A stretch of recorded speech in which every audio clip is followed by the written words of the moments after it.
আমাদের এই বাড়ির থেকে বাইরানের কোনো পথ দেয় না।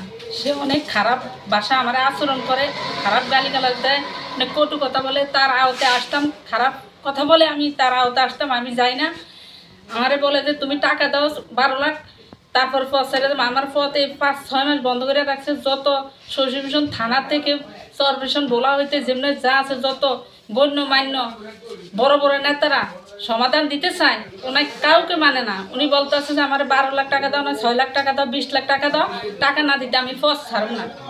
আর আমার বিভিন্ন ধরনের খারাপ আচরণ করে। আমার স্বামীরা আমার ফ্যামিলি সবাই মায়েরা টুকা টুকা করে খালে বাসায় দিব। এই সমস্ত কথা বলে এখন আমরা বাসা থেকে বাইরে যেতে পারি না। পোলাপানেরা গালি দেয়, ছেলেরা গালি গালাজ দেয়। এই মাসের আইসা আমাকে ডেলান্সির সামনে বলে আমার 4 লাখ টাকা দাও, তুই পথ পরিষ্কার করে দেবো। মামনি বলে 12 লাখ টাকা দাও, 10 লাখ টাকা দাও, 20 লাখ টাকা দাও, এই ধরনের হুমকি হামকি দেয়। এখন আমাদের পথ বন্ধ, আমরা চলাফেরা করতে পারি না।